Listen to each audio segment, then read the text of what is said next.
Hello दोस्तों, कैसे हो आप। तो आज हम स्टैंडर्ड 10 ज्योग्राफी का चैप्टर नंबर 4 जिसका नाम है क्लाइमेट, ये हम आज स्टार्ट करने वाले हैं। तो ये चैप्टर 4 स्टार्ट करने से पहले अगर आपने चैप्टर नंबर 1, 2 और 3 नहीं देखा है तो आप उसे भी देख लो, क्योंकि इसी कमेंट के डिस्क्रिप्शन बॉक्स में आपको एक प्लेलिस्ट का लिंक मिलेगा। उसी पर अगर आप क्लिक करोगे आपको सारे 10th के वीडियोज़ मिल जाएंगे। तो देखो, क्लाइमेट इस चैप्टर में हम क्या पढ़ने वाले हैं कि इसके नाम से ही पता चल रहा है कि हम लोग क्लाइमेट पढ़ने वाले हैं इंडिया और ब्राज़ील का, क्योंकि सिर्फ यही दो कंट्री हम लोग पढ़ने वाले हैं ये पूरी 10th की ज्योग्राफी बुक में, इंडिया और ब्राज़ील। तो इंडिया और ब्राज़ील के हम लोग क्लाइमेट्स को देखेंगे, कंपेयर करेंगे कि कौन सी सिमिलैरिटीज़ है, कौन से डिफरेंसेस है। ये सब हमें जानने को मिलेगा। अगर हम एक कंपैरेटिव वे में पढ़ेंगे तो हम लोग को जल्दी याद होगा। देखो, पहले यहाँ पे कुछ क्वेश्चन आंसर दिए हैं तो मैं ये आपको करवा देता हूँ। अगर आपको ये नहीं समझा तो मैं जब ब्राज़ील का ज्योग्राफी वाला पार्ट, ये जो क्लाइमेट वाला पार्ट इसके बाद आने वाला है इंडिया और ब्राज़ील के मैप के बाद, वो देखने के बाद अभी इसको सॉल्व करेंगे तो आपको शायद थोड़ा ज़्यादा समझे। तो पहले मैं ये सॉल्व करवा देता हूँ आपका। Considering the isotherms of Brazil, what is the average temperature range of Brazil. तो देखो यहाँ पे जो आइसोथर्म कहाँ गया, ये देखो, ये जो आप ये आपने मुझे लगता है पढ़ा रहेगा कि ये आइसोथर्म्स हमें टेम्परेचर वेरिएशंस दिखाते हैं हर जगह पर। इसको हम लोग आइसोथर्म्स बोलते हैं। तो ब्राज़ील का अगर आप देखोगे तो ये देखो, यहाँ पे हम लोग को एक रेंज देखने को मिल रही है हर जगह पर। यहाँ पे 18 डिग्री, 23 डिग्री। तो अगर हम लोग इसका एवरेज ले तो हमें मिलेगा average temperature range of Brazil is 10 degree Celsius. आप पूरा सेंटेंस लिखोगे, फिर लिखोगे 10 डिग्री सेल्सियस और ब्रैकेट में लिख दो 18 degree Celsius to 28 degree Celsius. तो देखो, अगर आप असली में इसको कैलकुलेट करने जाओगे जो मैप में दिया, आपको ये आंसर नहीं मिलेगा, पर क्योंकि आपके ढेर सारी रेफरेंस बुक्स और टीचर्स आपको यही आंसर देते तो आपको भी एग्जाम में यही लिखना पड़ेगा। ठीक है, तो यहाँ पे दिया in which area does it rain more in Brazil. तो अगर आप देखने आओगे तो ये देखो, कौन से रीजन में हम लोग को सबसे ज़्यादा रेनफॉल देखने को मिल रही है। कुछ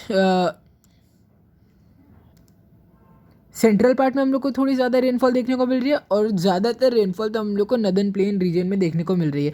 तो हम लोग क्या लिखेंगे, यहाँ पे हम लिखेंगे the area which receives more rainfall in Brazil are some part of central part of Brazil, और उसके बाद लिखोगे एंड द सेंट्रल पार्ट को यहाँ से ब्राज़ील को कैंसिल कर दो, क्योंकि जब हम लोग लिखने वाले हैं अमेजोन तो उसी में भी ब्राज़ील भी आ जाएगा। यहाँ पे लिखोगे the area which receive more rainfall are some part of central part and the northern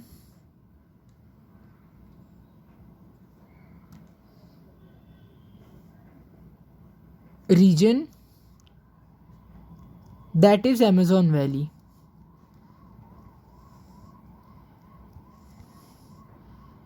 यहाँ पे आप लिख दो, क्योंकि हम लोग को सेंटेंस पढ़ने में थोड़ा सा ग्रामेटिकली करेक्ट नहीं लग रहा है। तो अगर आपकी टीचर बहुत ज़्यादा स्ट्रिक्ट है या उसका टीचर का दिमाग थोड़ा घुमा हुआ है, उसको कहीं पे भी आपके मार्क्स काटने, तो शायद यहाँ पे काट सकते हो। तो आप लिखो some part of central part of Brazil, यहाँ पे लिख दो and the northern region that is the Amazon valley receives the most rainfall. तो ये हो जाएगा आपका सेकेंड का आंसर। अभी देखते हैं इसके आगे क्या दिया है। तो नेक्स्ट क्वेश्चन है कि which winds are flowing towards Brazil. तो देखो, मैंने आपको ये चैप्टर नंबर 3 में आइडेंटिफाई करने के लिए बताया इसको कैसे आइडेंटिफाई करते हैं। ये विंड जो डायरेक्शन से फ्लो हो रहा है, एक ऐसा आप ये बनाओ, और जो डायरेक्शन से फ्लो हो रहे हैं इन विंड्स का नाम यही विंड है। ये क्या होते हैं, ये ट्रेड विंड होते हैं। ट्रेड विंड वो विंड होता है जो समुंदर से यहाँ ऐसे क्या बोल सकते हो आप कि उड़कर या फिर ट्रैवल करके आते हैं समुंदर से, और कोई भी कंट्री या लैंड को रेनफॉल वो लोग देते हैं। तो सबसे पहले यहाँ पे हम लोग को दिया है, हम पहले ऊपर वाला देखते हैं। तो देखो, ये डायरेक्शन अगर आप देखने आओगे तो कौन सी डायरेक्शन है, नॉर्थ ईस्ट। तो इनका नाम क्या हो गया, नॉर्थ ईस्टर्न ट्रेड विंड। और ये डायरेक्शन क्या है, साउथ ईस्ट। तो ये क्या हो गया, साउथ ईस्टर्न ट्रेड विंड्स। तो हम लोग यहाँ पे आंसर लिखेंगे, पूरा रफ कर देता हूँ। हाँ, आंसर अभी हम लोग लिखेंगे, मैं शॉर्ट फॉर्म में लिख रहा हूँ, आपको पूरा लिखना है। पहले हम लोग एक बार क्वेश्चन देख लेते हैं, उसके हिसाब से हम आंसर को फ्रेम करेंगे। From which direction are the winds flowing to Brazil. तो द विंड्स आर फ्लोइंग, इसका आगे का आप लिख लो, the winds are flowing from मैं उतना भी लिख देता हूँ, फ्लोइंग फ्रॉम, फिर यहाँ पे आप लिखोगे south eastern and the north eastern region, north eastern region, और फिर ये आप लिखोगे these are the permanent trade winds which travel from high pressure to low pressure. इतना अगर आप और लिख दोगे तो भी ठीक हो जाएगा, आपका आंसर और अच्छा हो जाएगा। What could be the reason behind that, तो अब यहाँ पे आप लिखोगे कि द रीज़न, आप एक और बार यहाँ पे लिख दो कि south east trade winds and north east trade winds are the permanent trade winds that flow from high pressure to low pressure, low pressure belts. So when, अगर आपको पूरा इसका रीज़न भी बताना है तो आप ये लिख सकते हो, आप पहले इतना लिख लो, फिर मैं इसको रफ कर देता हूँ। अभी मैं लिखता हूँ कि as Brazil is located in tropical zone due to high temperatures, low pressure is created,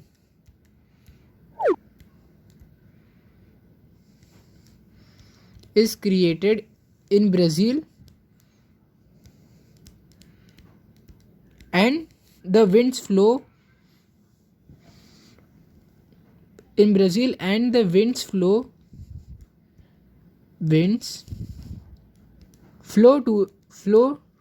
towards the low pressure generated in Brazil। इतना आप लिख लो, क्योंकि इतना फ्रेमिंग तो आपको भी आनी चाहिए। हाँ, तो आगे क्या दिया है कि what could be the obstruction इन दिया वे, तो हम लोग को एक ऑब्स्ट्रक्शन देखने को मिलता है इस रीजन में, वो है द ग्रेट एस्कार्पमेंट। तो इस एस्कार्पमेंट के बारे में भी हम लोग ने चैप्टर नंबर 3 में एकदम डिटेल में पढ़ा है। तो देखो, जब हमारे जो साउथ ईस्टर्न ट्रेड विंड्स है वो ब्राज़ील के यहाँ पे आते हैं रेनफॉल करने के लिए, तो उन्हें एक ऑब्स्ट्रक्शन मिलता है। तो फिर आप लिखोगे the obstruction is the great escarpment in the south eastern reason, great escarpment. ये हो गया हमारा आंसर ये पार्ट का। और जब मैंने आपको पूरा प्रोसेस भी बताया कि जब यहाँ पे ऑब्स्ट्रक्शन मिलता है तो सबसे ज़्यादा बारिश यहाँ पे होती है, यहाँ पे एक यहाँ पे नहीं, यहाँ पे एक रेन शैडो रीजन डेवलप होता है।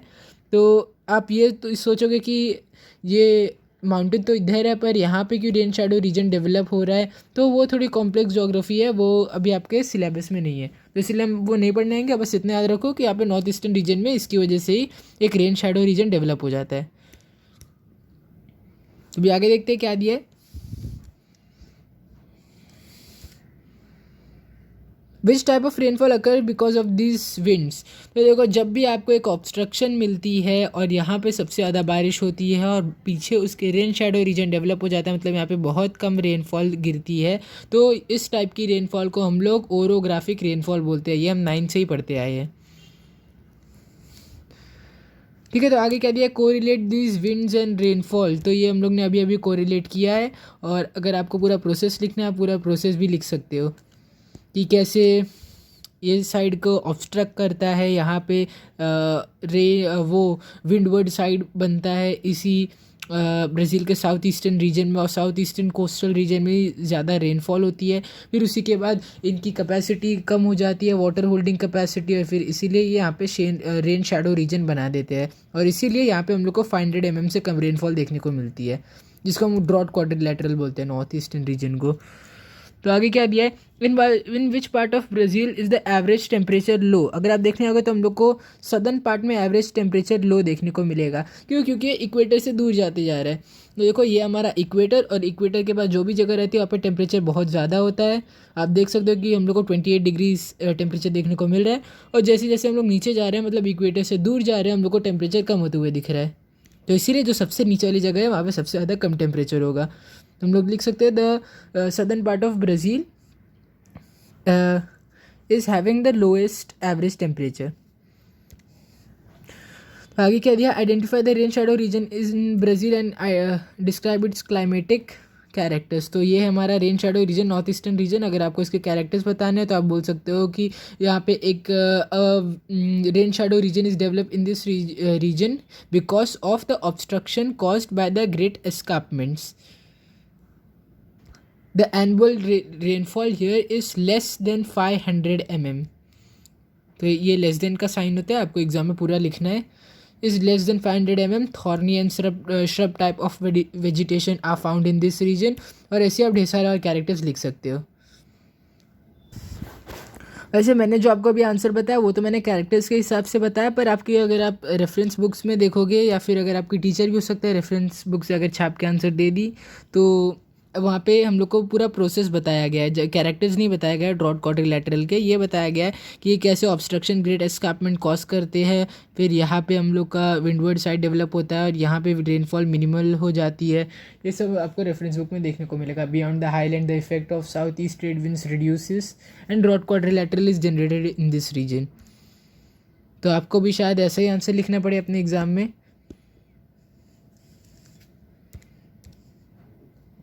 तो देखो आगे क्या दिया है, ये पार्ट तो हम लोग ने पढ़ा, ये भी पढ़ा, और ये in which region do you find a higher temperature. The higher temperature is observed in the northern region of Brazil as it is closer to the equator. मैंने आपको बताया था कि इक्वेटर के जितने पास जाएंगे उतना टेम्परेचर बढ़ेगा, जितना दूर जाएंगे उतना टेम्परेचर डिक्रीज होगा। तो सबसे ज़्यादा पास ब्राज़ील का नदर्न पार्ट है, इसीलिए वहाँ पर टेम्परेचर सबसे ज़्यादा है। ये भी हो गया हमारा।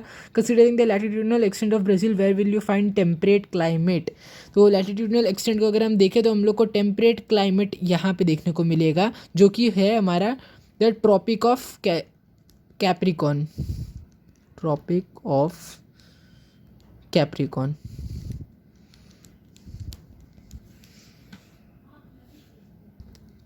और ये ट्रॉपिक ऑफ कैप्रिकॉन कहाँ सिचुएटेड है, 23 डिग्री 30 मिनट साउथ के नीचे सिचुएटेड है हमारा। 23 मिनट 30 डिग्री साउथ के नीचे सिचुएटेड है। सॉरी इस हाँ, तो हमारा ये भी हो गया। अभी हम देखेंगे describes the wind between 0 degree to 5 degree north and south zone.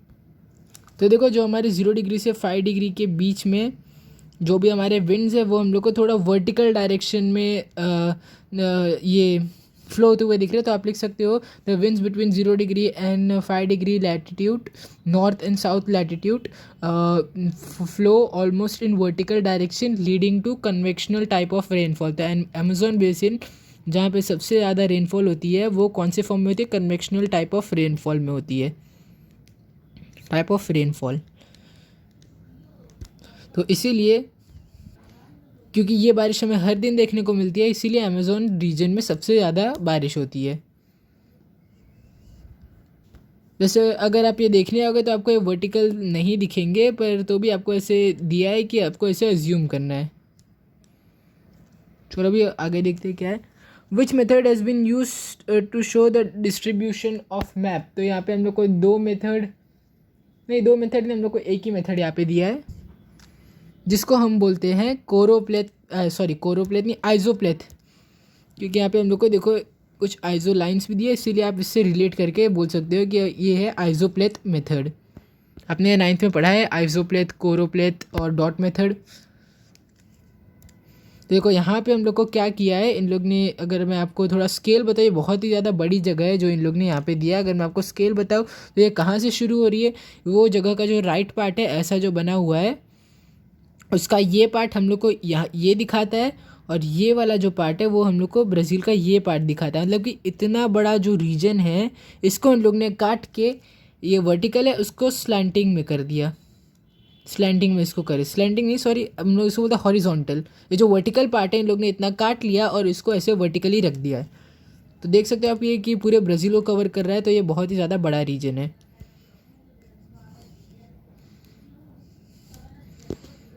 तो यहाँ पे देखो इसीलिए हम लोग को एंडीज माउंटेन दिख रहा है, और एंडीज माउंटेन के जस्ट बाद ही हमें दिख रहा है अमेजोन बेसिन, जो ब्राज़ील के नदर्न पार्ट से स्टार्टिंग रीजन है, और ये एंडिंग रीजन है एस्कार्पमेंट।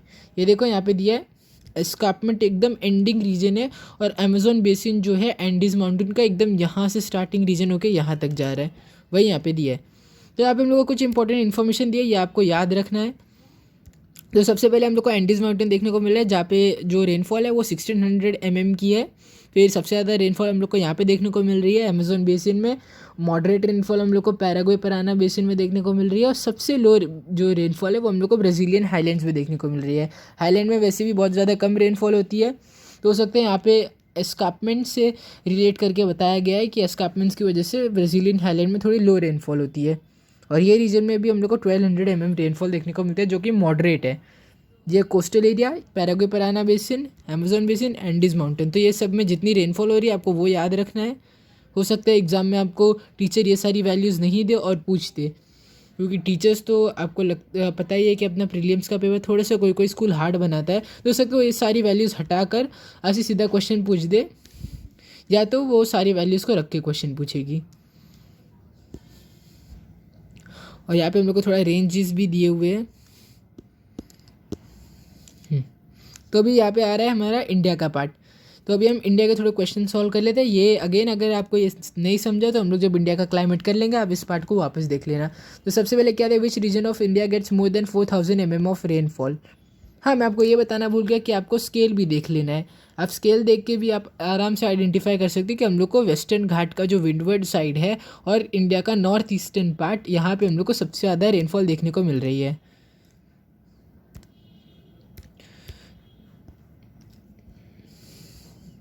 आगे कह दिया, identify the region with maximum and minimum temperature. अगर हम लोग टेम्परेचर्स देखने जाए तो हम लोग को देखने को मिल रहा है कि वो है the north western part of the Indian peninsula. ये इंडियन पेनिनसुला है हमारा, इसका जो नॉर्थ वेस्टर्न पार्ट है, यहाँ पे हम लोग को बहुत ज़्यादा रेनफॉल देखने को मिल रही है, बहुत ज़्यादा टेम्परेचर देखने को मिल रहा है।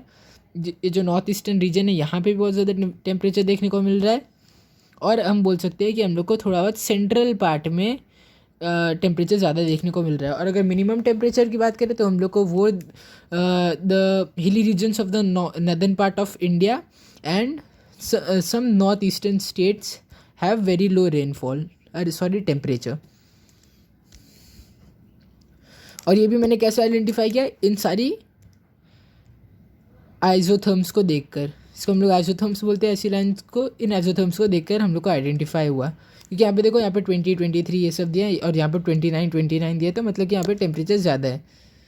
Identify the direction of wind shown, what are they known as. तो ये डायरेक्शन सेम वही है, ट्रेड विंड्स हमारे जो हम लोग ने पढ़ा था, ये है हमारे, मैंने आपको कैसे बोला था कि हम लोग को इसको ऐसे डिवाइड कर देना है, ये हमारे ट्रेड विंड्स, और हम लोग को इसी ट्रेड विंड की डायरेक्शन फाइंड आउट करनी है, और ये जो ट्रेड विंड की डायरेक्शन रहेगी वही इनके नाम रहेंगे।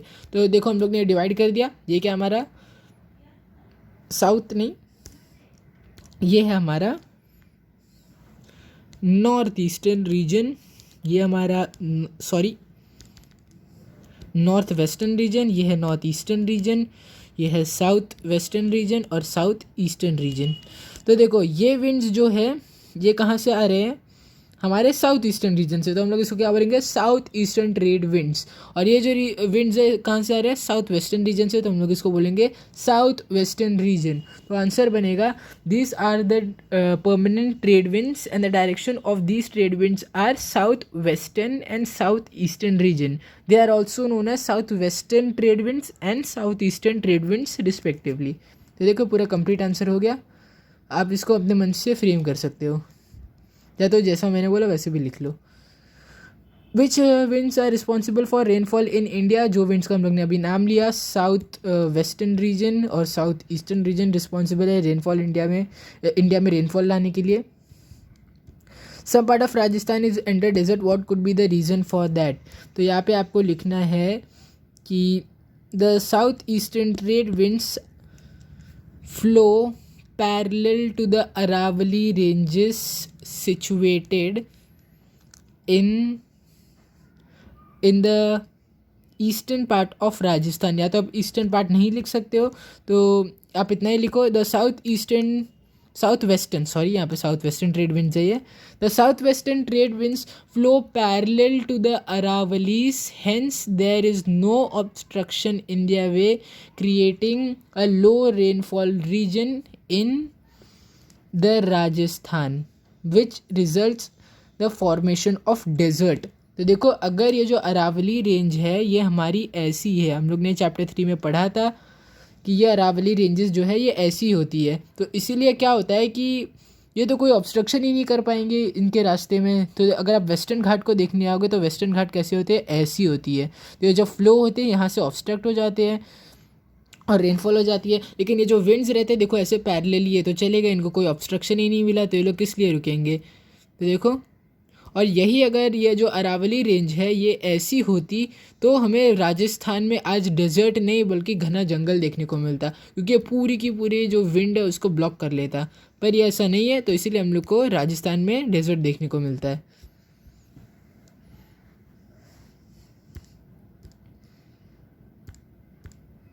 तो देखो आगे क्या दिया है, तो यहाँ पे आगे क्या दिया हुआ है कि draw the main parallel latitude passing through the India. तो यहाँ पे आपको दिया है रेफर टू पेज 2.1, इसको आप रेफर करके बना सकते हो।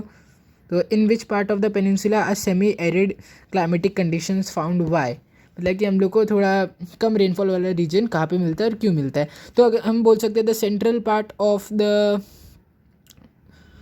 Indian peninsula comprising of Madhya Pradesh, MP, Maharashtra, फिर कर्नाटका के, और यहाँ पे जितने सारे स्टेट्स हैं उन सभी को कंप्राइज करके आप मैप पे देख के लिख सकते हो सारे स्टेट्स के नाम जितने भी इसके अंडर आते हैं इस रीजन के अंडर, इस रीजन के अंडर।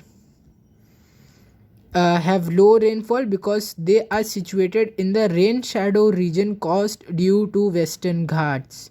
देखो वेस्टर्न घाट्स यहाँ पर है, जब विंड आते हैं यहाँ पर टकराते हैं तो यहाँ पे सबसे ज़्यादा रेनफॉल होती है, वो हम लोग को दिख भी रही है। और यहाँ पे सबसे ज़्यादा लो रेनफॉल होगी, क्यों, क्योंकि ये है लीवर्ड साइड में, लीवर्ड साइड में सबसे ज़्यादा कम रेनफॉल देखने को मिलती है। और एक और रीजन जो हम लोग ने अभी अभी पढ़ा है कि the some part of Gujarat and most of the part of Rajasthan also receive very low rainfall because the southwestern trade winds flow parallel to the Aravallis causing no obstruction in their ways। और सबसे ज़्यादा rainfall की अगर बात होए, यहाँ पे हम लोग को क्या पूछा है, हाँ सेमी एरिड, सिर्फ सेमी एरिड क्लाइमेटिक कंडीशन की बात किया है। तो हम लोग ने रीज़न भी दे दिया। यहाँ पे ये फाइंड करते हैं क्यों, क्योंकि यहाँ पे हम लोग के पास वेस्टर्न घाट का ऑब्स्ट्रक्शन है तो ये एक रेन शैडो रीजन है, और यहाँ पर अरावली रेंजेस इन लोगों का कोई ऑब्स्ट्रक्शन नहीं करते। तो ये भी हम लोग थोड़ा सॉल्व कर लेते हैं। तो देखो यहाँ पे आपको क्या दिया है कि यहाँ पे आप लोगों को कुछ ग्राफ्स दिए हुए हैं और इसके अंदर कुछ इन्फॉर्मेशन दी है। यहाँ पे हम लोग को सबसे पहले क्या दिया, टेम्परेचर के रेंजेस दिए है कि यहाँ पे 4 सिटीज़ है, मनास, बोलेम, पोर्टो एलेग्रे और रियो डे जनेरियो। ये चारों सिटीज़ है हमारे ब्राज़ील के ये 4 सिटीज़ है, उनको हम लोग को टेम्परेचर रेंज दी हुई है और रेनफॉल यहाँ पे दिया हुआ है, एमएम में कितनी कितनी रेनफॉल हम लोग को देखने को मिली है, और सारे मंथ्स के नाम दिए कि कौन से मंथ में कितना टेम्परेचर था, कितनी रेनफॉल थी, कितना टेम्परेचर, कितनी रेनफॉल, ये हम लोग को हर रीजन में दिए हुए हैं, और वो भी ब्राज़ील के अलग अलग पार्ट में। तो देखो ये सब यहाँ से आए हैं। अभी हम देखते हैं क्या यहाँ पे है। In which month is the highest temperature found in all the cities. तो सबसे पहले हम देखते हैं मनास में हम लोग को हाईएस्ट टेम्परेचर कहाँ पे देखने को मिलता है। ये शायद से हमारा मार्च में देखने को मिले, तो मनास में हम लोग को मार्च में देखने को मिलता है सबसे हाईएस्ट टेम्परेचर। फिर बोलेन में भी हम लोग को मार्च में ही देखने को मिलता है सबसे हाईएस्ट टेम्परेचर। और यहाँ पे अगर हम देखें पोर्टो एलेग्रे में तो हम लोग को हाईएस्ट टेम्परेचर देखने को मिलता है अगस्त और सितंबर के मंथ में। यहाँ पे हम लोग को देखने को मिलता है जनवरी में, मार्च में और दिसंबर में, रियो डे जनेरियो में। आगे क्या दिया, in which month does it rain the most in the given city. तो देखो यहाँ पे क्या दिया हुआ है कि क्वेश्चन क्या हमारा पहला, in which month is the highest temperature range found in all 4 cities. तो सबसे ज़्यादा टेम्परेचर हम लोग को जो मनास में है वो देखने को मिल रहा है अगस्त से लेकर अक्टूबर के बीच में। ये इन 3 महीनों में इन लोग को सबसे ज़्यादा हाईएस्ट टेम्परेचर देखने को मिल रहा है। और अगर हम रियो डे जनेरियो बेलेन की बात करें तो शायद से वो हम लोग को मिले जुलाई से लेकर दिसंबर तक, जून है ये जुलाई नहीं है, ये जून है। सबसे फर्स्ट मंथ जून, फिर जून से लेकर दिसंबर तक हम लोग को सबसे ज़्यादा हाईएस्ट टेम्परेचर रेंज देखने को मिल रही है बेलेन में। फिर पोदो एलेगिरी की अगर हम बात करें तो वो है जनवरी और फरवरी में सबसे ज़्यादा हाईएस्ट है। देखो यहाँ पे सबसे ज़्यादा हाईएस्ट है। और अगर हम बात करें रियो डे जनेरियो की, तो वो हम लोग को शायद फरवरी मंथ में ही सबसे ज़्यादा हम लोग को टेम्परेचर राइज देखने को मिल रहा है। अगर 2 मंथ में सेम टेम्परेचर है तो हम लोग उसको लिखेंगे जनवरी टू फरवरी ऐसे ही कुछ, और अगर एक ही मंथ है तो हम लोग एक ही लिखेंगे ऐसे फरवरी। अब इसके बाद क्या पूछा है, in which month does it rain the most in given cities. तो पहले मैं रफ कर लेता हूँ, फिर हम लोग देखते हैं कि कौन से मंथ में जो रेन है वो हाईएस्ट है। तो देखो अगर आप मनौस में देखोगे तो सबसे ज़्यादा हाईएस्ट रेंज हम लोग को मार्च में देखने को मिल रही है। फिर अगर आप बेलेन में देखोगे तो सबसे ज़्यादा रेनफॉल हम लोग को उसमें भी मार्च में ही देखने को मिल रही है। अगर आप पोदो एलेग्रे में देखोगे तो हम लोग को सबसे ज़्यादा जो रेनफॉल है वो देखने को मिल रही है अगस्त और सितंबर में। देखो यहाँ पे ये जो ग्राफ्स है सबसे ज़्यादा है, तो मतलब यहाँ पे रेनफॉल सबसे ज़्यादा होने वाली है अगस्त और सितंबर में। और यहाँ पे आगे क्या दिया है, रियो डे जनेरियो। अगर हम इसकी बात करें तो हम लोग को सबसे ज़्यादा रेनफॉल देखने को मिल रही है जनवरी में, मार्च में और दिसंबर में, क्योंकि यहाँ पे देखो सबसे ज़्यादा हम लोग को ये तीनों के कॉमन है। और सबसे ज़्यादा जो ग्राफ का हाइट है वो हम लोग को इन 3 मंथ्स में देखने को मिल रहा है। देखो यहाँ पे हमारा ये पार्ट भी कंप्लीट हो गया है, मेरा मतलब ये क्वेश्चन कंप्लीट हो गया, पार्ट तो नहीं हुआ है अभी। हाँ, तो अभी देखते हैं what does Brazil have, when does Brazil have it's rainy season. तो वैसे तो अगर आप अमेज़ोन पार्ट में देखोगे तो वहाँ पे हर दिन रेनफॉल होती है, नॉर्थ ईस्टर्न रीजन में देखोगे तो वहाँ पे रेनफॉल ही नहीं होती है। पर अगर हम पूरे ब्राज़ील का एवरेज ले तो हम लोग को इस ब्राज़ील का रेनफॉल देखने को मिलता है फ्रॉम दिसंबर टू मार्च। ऐसे ही इंडिया में भी है कि कोई कोई जगह पे आपको सिर्फ बर्फ़ देखने को मिलती है, कोई कोई जगह पे रेनफॉल ही नहीं, जैसे कि राजस्थान। पर अगर हम एवरेज ले तो हम लोग को कुछ सीजन्स देखने को मिलते हैं, कुछ मंथ में हम लोग को देखने को मिलते हैं। Which city has the maximum temperature range, how much is it. तो सबसे ज़्यादा टेम्परेचर रेंज अगर हम देखें तो वो है शायद से मनौस। और मनौस की जो मैक्सिमम टेम्परेचर रेंज है उसको हम बोल सकते हैं, आपके कुछ कुछ रेफरेंस बुक में ऐसा दिया हुआ है, अगर आपको टीचर ने ऐसा लिख के दिया तभी आप एग्ज़ाम में ऐसा लिखो, वरना अगर आप लिखोगे कि 33 degree Celsius to 23 degree Celsius, अगर आप सीधे सीधे लिखोगे the temperature range is 23 degree Celsius to 33 degree Celsius, तो उतना भी चलेगा। पर अगर आपको टीचर ने ऐसे लिख के दिया तो आप ऐसे ही लिखो, ये थोड़ा हम लोग को एवरेज बताता है। और ये क्यों ऐसा है, क्योंकि मनौस देखो आप कहाँ पर है, ये या इस रीजन में है।